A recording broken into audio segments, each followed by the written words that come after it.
Welcome to Identity Unboxed, where we provide mentorship and promote representation for Black professionals in the advancement of the Black community. We are seeking guidance from exceptional Black leaders, scholars, and professionals with expertise in their respective fields. We hope to foster a space that promotes authenticity, inclusivity, and restoration for our listeners while exploring the intersection of our personal and professional lives. This project is a culmination of our lived experiences as young Black professionals to transform our life trajectories to overcome adversity and reach triumph. Our intention is to inspire you on your path to discovering your purpose.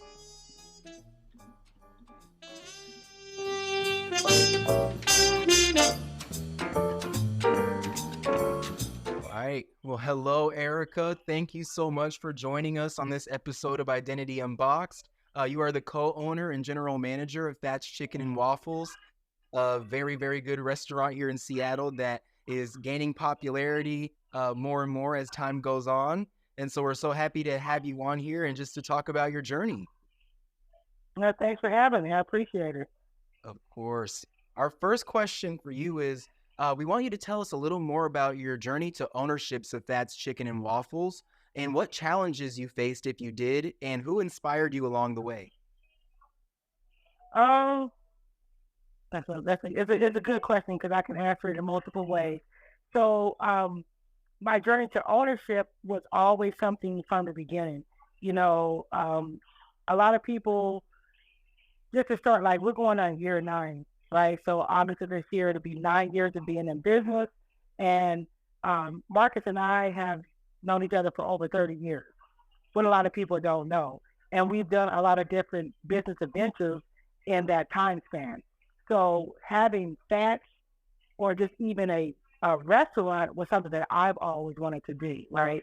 When I went into business and doing Fats, I always knew what my positioning was, right? I'm someone from the Central District, born and raised. I still reside in the CD. I know about that building in particular, you know, before it was Catherine's Corner, when it was One Stop Burgers, I would go there as a preteen to get hamburgers, right? So we're talking about in the 80s.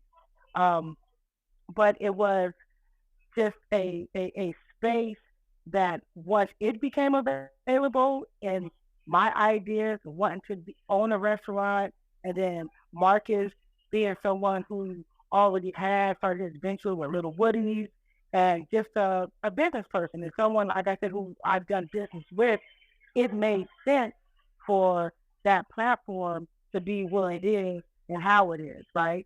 So when that space sat there for over a year, once Catherine's Corner closed in 2014, and we opened up in 2015, the whole venture was about me being a general manager, being someone who's familiar with the area, who knows about the Central District, and that can contribute my energy and bring back what was missing within the area, right? So to start it off, I always knew that would be my positioning, but ultimately go into ownership.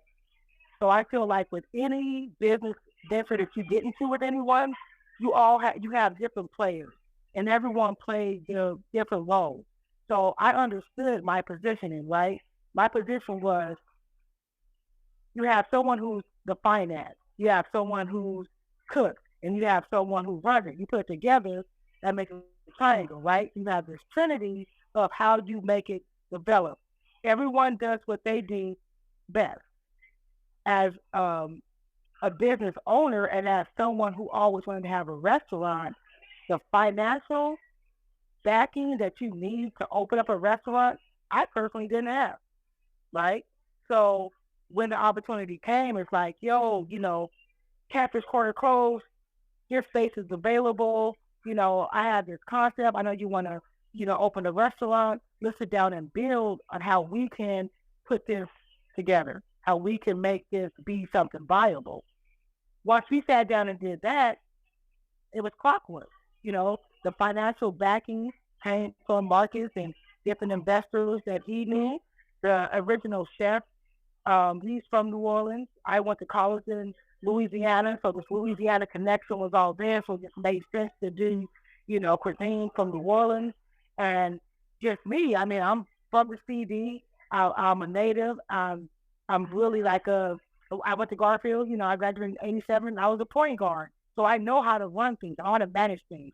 I worked for every restaurant group for a little over 8 years and done everything front of the house. So when Marcus approached me about that, I was already doing something else. Like it wasn't even on my radar to do, but I had been preparing myself for the opportunity to open up my own business. So the timing of it just made sense. I was like, I'm about to jump on that. Like, 'cause that's dope. What it is, what it represents, how much the CD's been changing. Yeah, I'm going to be a part of it because of our relationship. So it just made sense. So ultimately, it was like once all the investments and all the things get back and we grow, because the restaurant is the hardest business, one of the hardest business to open up and sustain and to be successful at. It said you can make it past 3 years, you can make it to 5. You can make it past 5 years, you can float, right? But we make it to 3 years, things were growing, people were knowing, was like slowly adding things to the menu. By year 5, it's COVID, right? And then it's like, now what? In motion. Yeah, we're already in motion of what we're doing, and like the world shut down. You know what I mean? Like, okay, but my role was always, even in being a general manager, I still was an owner without my name being on paper. My ownership was that I own the responsibility and the right to make what we are starting a success. And it's not going to fall on Marcus or any investor. It's going to fall on Erika White. Why? Because I'm the one who's there every day. Marcus is not micromanaging. He's like, just shoot. There you go. You also want to do this? Like, let's make both of our dreams and things that we wanted to do to come true. So it's like, coach, give me the ball. Give me the ball. I'm gonna take the shot. There's 3 seconds left. Let me shoot it. If I make it, we win. Woo, everyone's happy. If I miss, when we lose, then it's just like, oh, you know what I mean? So as the GM, it was all on my shoulders, all of it, from how people perceive, like, oh, it's not black owned. Oh, you're just the GM. And I would be like, what have you ever managed to anyone? Like, what have you ever managed to make it successful, right? So in the beginning, I would, feeling in my feelings a little, just a little bit, because I'm grown, so I know what I'm doing, and I don't have to explain myself to anyone or do any of that. Like, I know what I'm doing. If you don't like it, that's okay. But I know what I'm doing because I'm doing it for I see the future, right? I see what's going to come down the line for what I'm doing. I'm not concerned about what other people think about what I'm doing, why I'm doing it, and who I'm doing it with. Because I'm not sitting at home worried about what you're doing, who you doing, and how you doing it, right? But it's just like, for me, going on year 9, I've been going through the whole, like, oh my God, like, in the beginning, it used to be like, yo, man, okay, just go somewhere, right? Because I don't have to explain myself and what I'm doing. You don't see the bigger picture. I see the bigger picture. I know the bigger picture. And I also know this person who I am in business with. This is not someone who's taking advantage of me, because they no one took advantage of me in anything that I've ever done. Like, I'm not the one that you can take advantage. Yeah, I'm here. No, I'm about creating something that's sustainable for me and my future and for my family, right? So I know the outcome. Other people they don't have the vision because you wasn't there. You didn't see the vision board. We didn't even have a vision board, by the way. But I'm just saying, just in having a vision, having goals. I've always set goals to whatever it is that I want to do. I want to see something be done. Okay, how can I make that happen? What's the route that I need to take? Who are the people that I need to talk to? What is it that I need to learn in order to make it happen? So before that opened, probably 3 years prior to that, I've really started focusing again on, like, I want to open my own restaurant. I want to have my own business. I want to be successful at doing this without even discussing and or talking to Marcus about doing it. He just knew it was something I want to do. And because we have done things in the past, it was like, oh, makes sense. And that's the universe. That's how the universe was, right? When you're working towards something, and as long as you stay steadfast on that path, the universe will open doors and everything will be revealed. Amen. It sure does. And I love that boss mentality you have. It's so like, you have the vision, you see the vision, and like people aren't always going to see it as it's unfolding, but in your heart and your soul, you know exactly what you're doing because you got a mission and you're sticking to it. And that's just the epitome of excellence right there. Yeah, I mean, I feel like at the end of the day, being a Black woman, first of all, you get, I mean, there's levels to just Blackness, right? So, Black male up here, Black woman right here, and then you got different levels to who you are as an individual, right? But being Black, when it compares to anyone else, we're still going to be a little bit lower. So then the expectation, you're going to either get it from people that's never done it, but they want to tell you how to do it. You're going to get it from people that's done it, that's going to support you and encourage you and inspire you. And then you just have everybody else, right? So it's like, I'm a go-getter. I've always been a goal setter since I was younger, since I was in elementary school when they taught us about set a goal. You know what I mean? Like, write it down and then see yourself doing it. But how do you see yourself doing it? So this is the original vision board before vision boards was just talking about in the 70s, y'all. Okay? Before there was the idea of vision boards that I even understood, I understood what vision was about. I also understood about following my passion. What's passion for me? What do I desire to want to do, to want to see? That's just embedded in me. That's just an innate ability to be able to tap in, right? And then to utilize your resources. Resources can be financial, they can be people, it can be what is a resource to get you to making your goal happen? What is that for each individual? What is that for you? How does that look? How do you see it look? But if you don't have the visual to even see how it's going to get done, you're just talking about getting it done. Yeah. Or you can see the vision and figure out, how do I get it done? I love that. And I really hear that passion in your voice when it comes to following your dreams and setting those long-term goals. And you understood your value when you went into the restaurant business. You were entering this partnership. And even when people were trying to minimize what you were doing at the time, you knew what you really wanted deep down. And I believe that lends to your success and why you are so confident in your abilities. And Marcus saw you as an asset and wanted to pull you on into that venture as well. So I really just admire you for, continuing to hold steadfast in what you wanted to do and just to see your success. And you mentioned your really strong relationship with Marcus Lolario. And could you take us back to the moment that you both kind of had this conversation about let's go into the restaurant business? And what was the importance of maintaining the integrity of the Central District? You were born and raised in the CD. And, we've seen gentrification take over Seattle, particularly in the CD that used to be historically Black. But just kind of entering into, your career as a restaurant owner, what was that, what was the importance to you? Well, like you said, growing up in the Central District, I grew up in the 70s and the 80s when it was just all Black. So for me, that was my original inspiration, to go into a business and see someone who looks like me, who's owning a business, who's occupying a business, right? So from knowing Marcus for as long as I've known him, he's an entrepreneur, right? He's a businessman. So he's going to align himself with people who also see the bigger picture, with people who want to have success. There's a value that everyone can bring to a situation, right? Our value was a likeness into something that we were both interested in. And within that, it literally was like having just a general conversation, like, eventually, I'm going to open up a restaurant. Just random conversation, you know what I mean? and this is what I'm about to get into. Is what I'm looking to get into.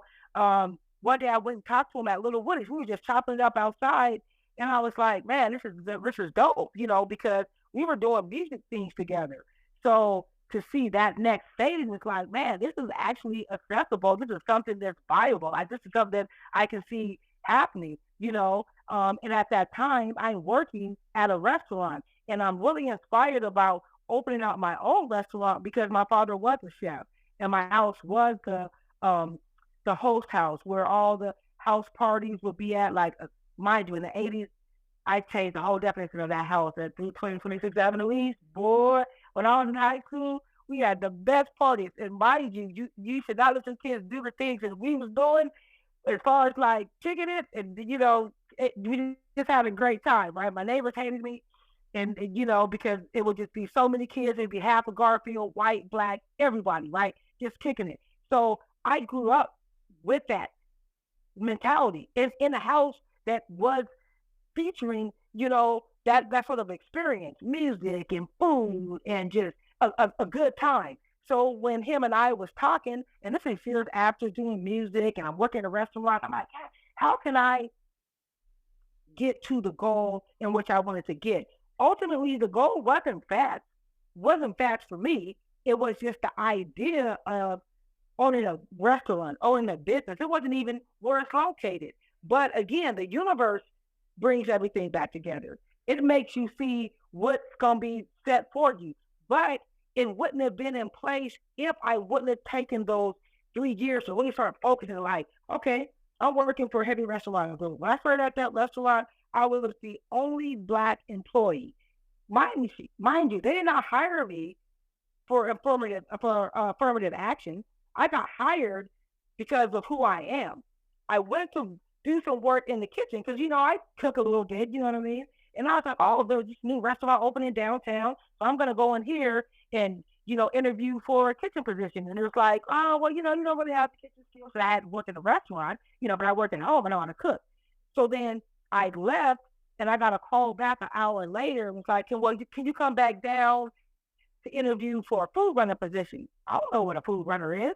So I go back. I'm on my second interview, same day. As I'm sitting there interviewing with the GM, this guy walks through named Rob Kirby, and he was like, hire her. She's a dope rapper.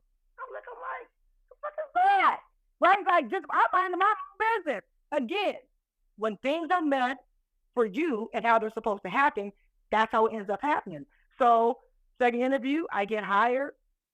Again, maybe no other Black people came down there for the interview, right?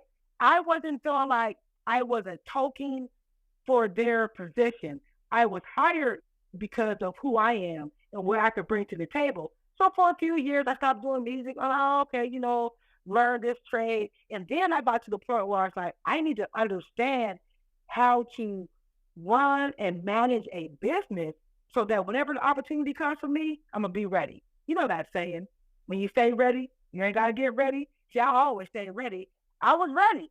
So having a random conversation with him about my goals and dreams and stuff like that, that was still 3 years later when Catfish Corner had closed and it became available. And then he looked on it, and then we thought about the whole idea of a soul food restaurant.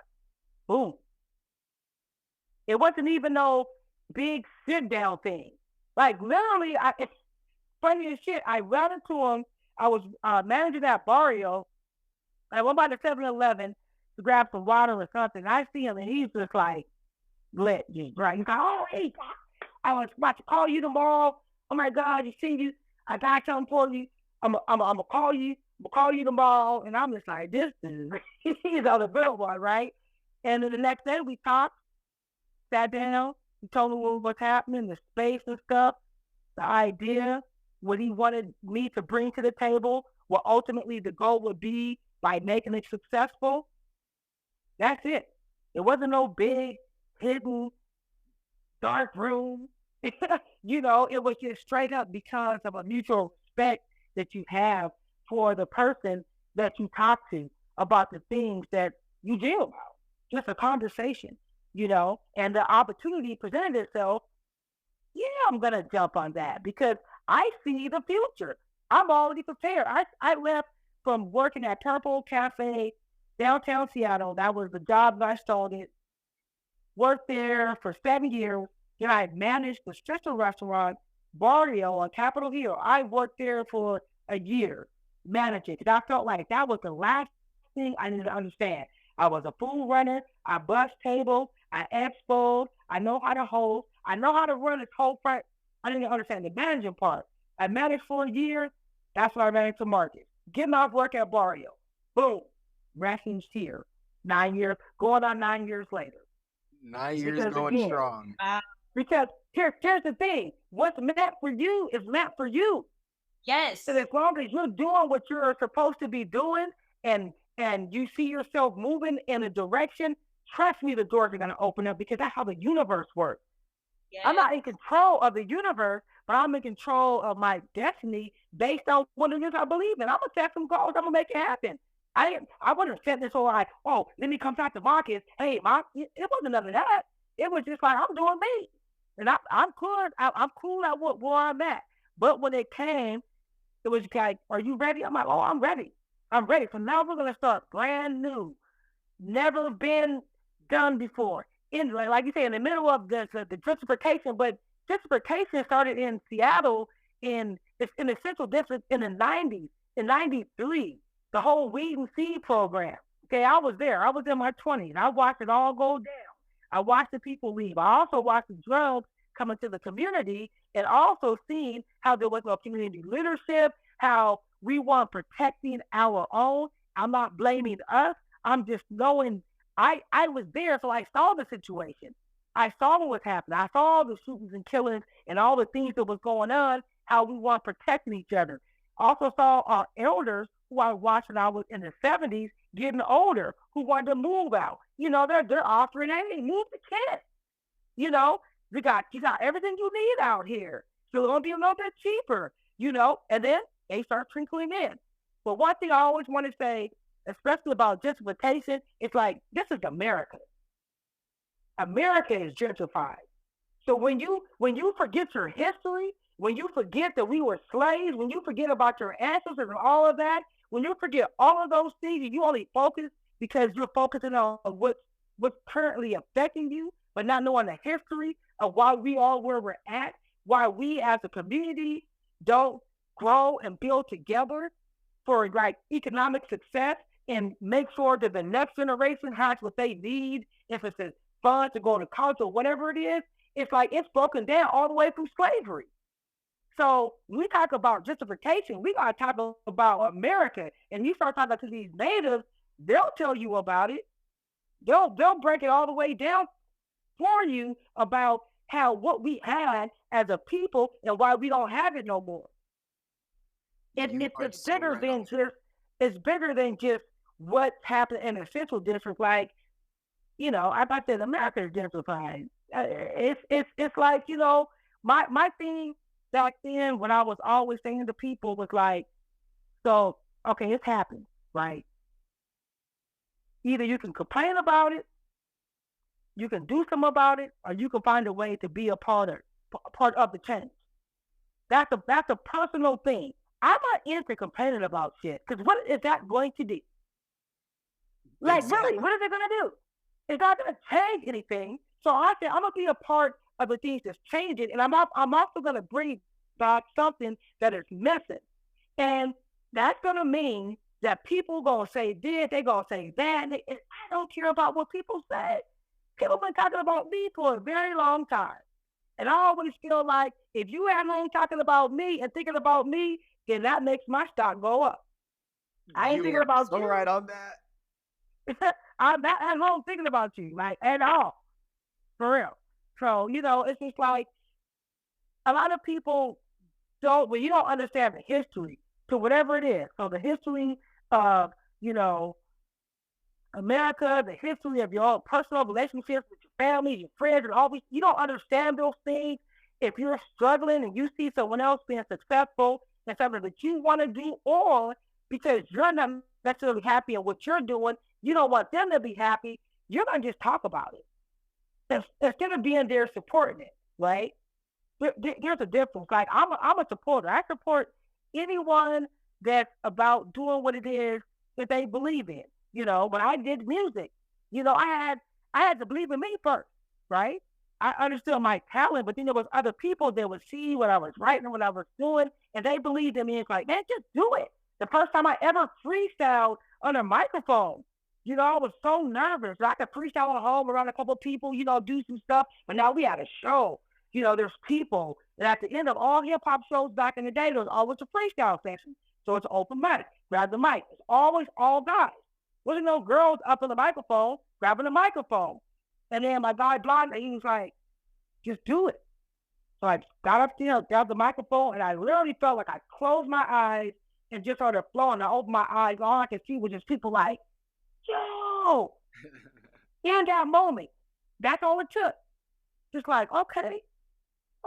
It wasn't as scary as I thought, but I needed someone to like push me. I needed someone to believe in me. I believed in me, but it was like that, you get that affirmation from someone's like, you got it. You got what it takes to go up there and do that. Go up there and just do it. Just do it. That's all. Before Nike even made that shit, he's like, just do it. Right. It didn't start with Nike. I did it. Right. Yeah, But you made a really good point. The whole idea is like, you have to start somewhere, but it's always good when you have people that support your dreams. And so what Marcus and I are doing, we support each other's dreams. You know, like I said, the financial backing that it takes to open a restaurant, I think if people understood that amount, like, I ain't got that. And they probably won't give my black ass no loan. Right, exactly. That part. And I don't need a loan because I know somebody who knows somebody who can get that money. Okay, that's one part. Okay, I'm going to put my part to the people. I think people like things. And I look at running a restaurant and whenever I train people, I always ask them, do you play sports? Like I used to play, as a point guard. Point guards, you got to have vision. You got to see what's going on. You got to see where you pass the ball at. How's the play going to go there, right? That's the restaurant industry.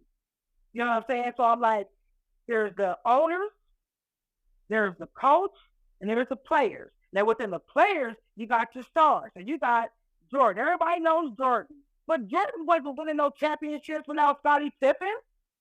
And without all the other players, he wasn't winning no championships. When they all worked together, they got winning. They had a coach who had the vision, who could put these grown men. Because, you know, you got people, well, like, you're not telling me what to do. But when you're as a team and you're as a unit, everyone plays their part. Now, I am like the coach and the player. So I'm like double OG when it comes to this, right? Like I'm the coach. I'll call the plays and I'm running the plays. Let's go. Put me in the game, coach. Give me the ball. I'll shoot it. Fuck it. If I miss, I'm coming back. I'm gonna practice, and then I'm gonna get better. And when you give me the ball again, I guarantee you I'm about to make that. And that's the mentality we need. You made such a good point talking about, you know, just the question on gentrification. You're exactly right. Like, I think we, like, in general, need to stop. And thank you for that reminder. We need to stop acting like this is new. Like, this goes back to the inception of our country. This is systemic. It's been planned, and it's only getting worse because that's just the way. This is America. Like you said, that's the way it's been. Right. And so I'd love to hear more about how you maintain the richness of Black culture within the space at Fats Chicken and Waffles, and what that vision was like and how you wanted to preserve that and be a part of it, like you said. Because like you said, you can either complain about it or you can do something to leave that legacy there and continue to build it. So I would love to hear more about how you want to enhance the richness and how you maintain that culture within there. Well, honestly, to maintain it is about being who I am. I maintain who I am. Like, I'm 100% me all day. My face won't even lie to you. Like, if you pissing me off, you gonna look at, you know what I mean? Like it's just a part of my DNA. So when you walk into that, you're walking. I always tell people, I always wanted to feel like you was walking into your favorite relative's house. If it was your auntie, your grandma, whoever it was, right? It was a place that for me, it was the house that I grew up in, right? That was the vibe. It was the house that when I would come home from school and be like, damn, y'all beat me here? Oh, because, you know, there's most likely going to be something to eat. I'm just saying, right? So that it's a safe space. It's a space where you can come and you can feel the love of your family. It's a family affair. It's for people who they never grew up in a household around black people, but they feel the love not because it's just a black person, but it's a genuine way in how we respond to each other, how we respond to people in general. You're gonna get 100%. It's authentic. It ain't made up. It ain't fake. I ain't putting on no mask or none of that. Like when you come in, you act up, I act up. You act right, I act right. It's just what it is, right? There's been delivery drivers who came in talking crazy. This is like a year after we opened, and he got to talking so crazy, calling me all kind of bitches, and I was like, and I had a packed restaurant, and one of my chefs walked around and was like, "No, you can't talk to her like that. That's a grown woman." Right? And I thought she was being cool, and then he called him a At that point, he got that asshole he deserved. He got stopped underneath the car. The people whose food he was picking up never got their food, and he went to jail because it was a Friday. He didn't have court till Monday. That is what you get when you come into fact. You get all the love that we have to give, but we also match energy when you acting up. I'm the auntie that if you the kid needs their butt whooped, you probably gonna get the butt whooped. I'm also the auntie that's gonna grab your baby and hold your baby and walk on with your baby, go to the table. Like, it is a family affair. It is this is my corner now, right? That corner's been occupied by a number of different black-owned businesses. We don't own the building, right? We own the business. So I can take bats anywhere. Because wherever I'm at and whatever the energy is, that's going to be there, right? So when you come into the doors, you're going to get welcomed with open arms. I love working for me. I feel like I tell my little daughter all the time, I'm like, you know what? You're going to have to work. We all got to work. We didn't get no inheritance passed down to us, right? So we got to work. And I'm working to build something to pass down. So when I ain't here, then you can pass it down. Like it's an ethic. It's things that you have to have. But working for yourself is different. I can go out and kick it the night before and be like, oh my God, but I cannot call out. I cannot close down the whole restaurant because my ass decided to go out the night before and get drunk. I had a great time hanging with my people, but now I got to get up over to this damn restaurant. And I'm like, oh, Lord, it's going to be a long day. But you know what? I show up. And you ended to go, no, that I'm hungover because I have Pedialyte on my menu just because I know what it does. I have everything that you need. I own a restaurant. Hey, make me some potatoes and some eggs real quick. Hook me up so I can get to this 6-hour shift because we had a great time last night, and I know the alcohol is not out of my system, but I'm going to show up. I'm not going to disappoint all these people who want to come to eat because I'm going to have a good time, right? That is about being who you are, being genuine to yourself, and just being authentic, and having people feel safe when they come into the door. They come to the restaurant and they like, this is how I knew what the idea and the concept about having it be a space where people can feel like you're at home is when people say that to me. And they have no idea that's what the concept was. That's what the idea was, to make people feel welcome, to make you feel like you're at home or one of your favorite places. So when people say it to me, there's a part of me in the inside that just smiles so bright. And I'm just like, man, my daddy, if he was still alive, he'd be 100 years old or 101. He passed at 99, but he passed down a lot of different things that I took and ran with, right? Now, the cooking part, I don't cook as much as I used to. My wife, she's a great cook. I just kind of retired that. Like, I'm committed to, like, doing this business. And she works at the restaurant, too, so we work together. But it's like, if I need to cook, I'll throw down. You know what I mean? But my whole concept of cooking has changed because owning a business is like, okay, so I'm on the front line.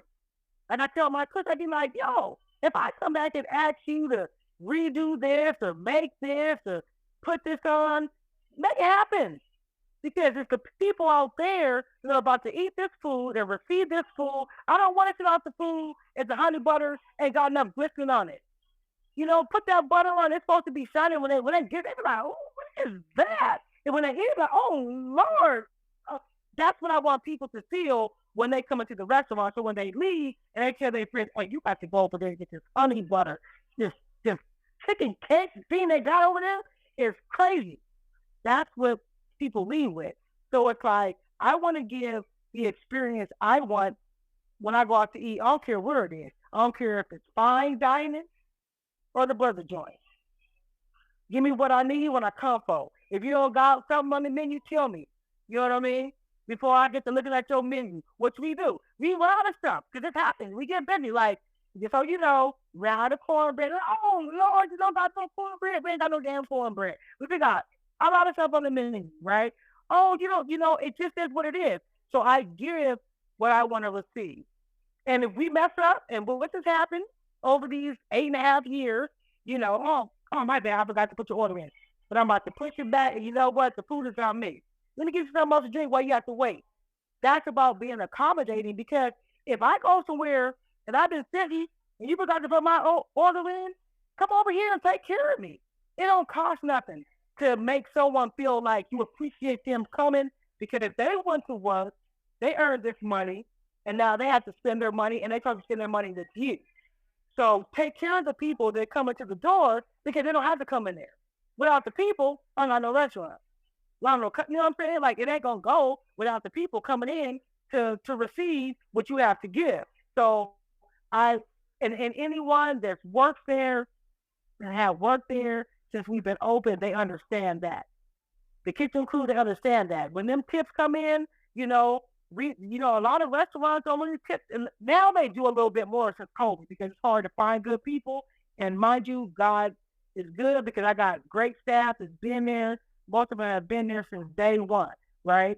But you take care of each other. So I have them understand, like, the people, when they sign their check, sometimes, and then they kind of leave a tip, that's because they don't know how to tip. But anyone else, they tip it on top, and they're like, oh my God, this was amazing. I'm telling my friends, they're right here on the receipt. Thank you. They're thanking me. You see what I'm saying? They're thanking us for what we gave them. And then they show it within the tip. And then we spread it so that everyone leaves out and feels appreciated. Just because you're in the back, you're not on the front line to see and have to deal with the attitudes and the running back and forth. I have people coming to the restaurant and they're like, order their food.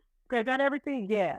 So I come back, bring the food. Oh, can I get some straws? Okay, boom. Okay, just like, you want a lemon and straws and ranch for your fries when you sat down. Tell me, so you ain't running me back and forth, because you're not the only person in here. I will tell you that too. And I'll be like, does anyone else need anything? Because you're not going to be running me back and forth. Just because, you know what I'm saying? It's because you see me here. Like, my job is to, serve and make you feel good. But you're about to be running me around now. Don't do that now, because I'm going to give you some attitude about that, because you're playing with me. Know how to come out to eat when you go out to eat, and act right. If we mess up, we got you. You mess up, get us. Okay? Take care of how things need to be. So again, that is about family. It's about love. It's about fun. We got good music playing all the time. I'm actually getting ready to start my DJs back. Pre-COVID, I'm going to have DJs every Tuesday. That's when we were only closed one day. After COVID, 15 months of doing takeout wore me out. Now I'm closed 2 days. Starting on Valentine's Day this week, my wife will be starting off the whole DJ series, wings, whiskey, and wine on a Wednesday. I call that Wednesday, What's Good Wednesday, because it's my Monday.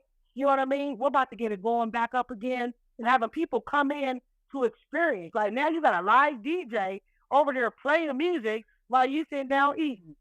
Yep, that's what we do. Welcome to my house. I love that. I cannot wait to stop in and just hang out. And I can just hear the intentionality that you put into creating this space. And it's so special because there's not a lot of areas in Seattle where we can find each other and find community, and also see the richness within the Black community. So I just appreciate all that you've done and how authentic you are, because it does matter and people do feel it. And I believe that's what's allowed you to be so successful, because you are so committed to delivering, quality with your food and just creating that atmosphere where people feel welcome and at home. So I really, and I'm just Yeah, in awe. I believe it. I believe in keeping it real. You know what I mean? It's just like all the way across the board. And I also say for people, especially our people, like I have a lot of people that I've been knowing for years, that I've been knowing for years, right? That have not been into the restaurant, right? And I'll see them out and they'll be like, "Oh, I'm gonna come by and see you." And I think to myself, "Motherfucker, I've been in business 8 years and you ain't been in yet. Where have you Don't been? No. But here's my thing: just be like, hey, how you doing? You know what I mean? Don't hit me with the small talk. 'Cause I'm not a small talk person, but don't hit me with that stuff because you know what I'm doing and you know that I'm still there, and that's your own guilt about why you haven't come, right? Yep. That's the one. That's my biggest. That's one of my pet peeves. Be like, man, put that shit up. And the other one, the second thing too is like when you come in, be okay with who you see in the side. Don't be like, oh, I just see a bunch of, white people or Asian, blah, blah, blah. But you ain't in there, therefore you don't see yourself.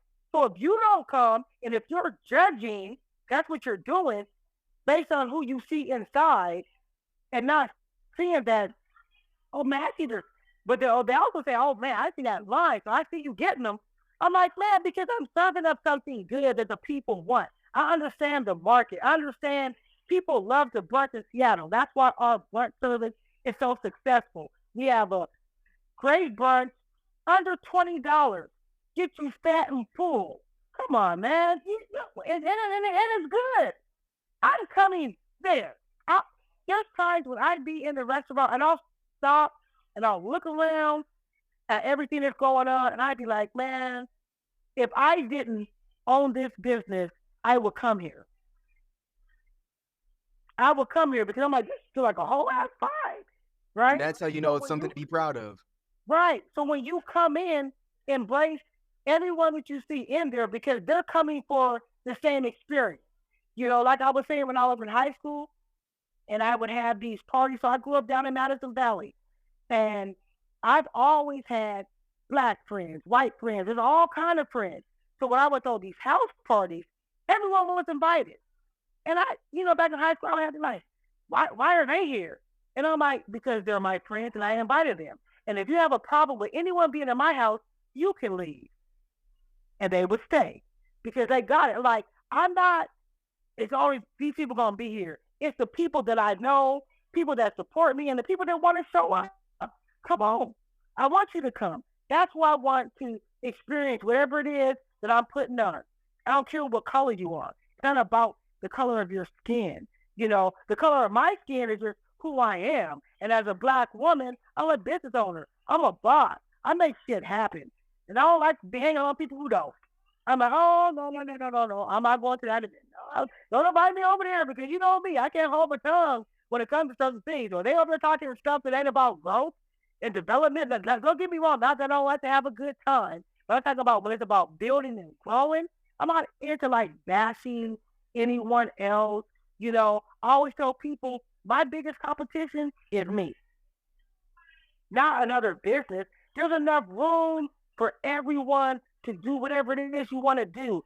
I tell people when the sun is shining, it don't just shine on me. We all feel them sun rays. When it's raining, I ain't the only one getting wet. If you step outside, you're going to get wet too, right? So it's enough for everyone to coexist because, again, at the end of the day, what's meant for you is meant for you. What's meant for me is meant for me. And I'm okay with whatever you got. You can be okay with what I got. But if you are not, it's still okay with me because I'm okay with it. You talked about the importance of your identity and, how you are one of the only, Black business owners in the Seattle area. And according to the U.S. Census Bureau, Black people represent 14.2% of the population, but we are underrepresented when it comes to employer-owned firms in the U.S. Only 2.4% of businesses are Black-owned, and that was in 2020. As a woman in the LGBTQ Plus community, have you faced any challenges as a business owner here in Seattle, given the scarcity of those in your field with this shared identity? And just if you could expand on how your identity has influenced your choices. Honestly, I think the biggest obstacle was in the very beginning of opening because of people not understanding what was happening that fast. Right? All they see was like, oh, this white guy, he's trying to take over her, all the extra stuff without knowing, right? That was honestly the biggest obstacle. Being who I am and embracing who I am has allowed for others, Black, queer people, to feel like that's a safe space. That's a safe space. I'm not going to be judged when I walk in there, right? So the challenges hasn't come from being who I am as much as who I decided to go on business with, right? Them not understanding the ultimate goal. Tune in next week to hear part 2 of this episode. Thank you so much for listening to Identity Unboxed. We are so grateful for your support, and thank you for listening to Identity Unboxed.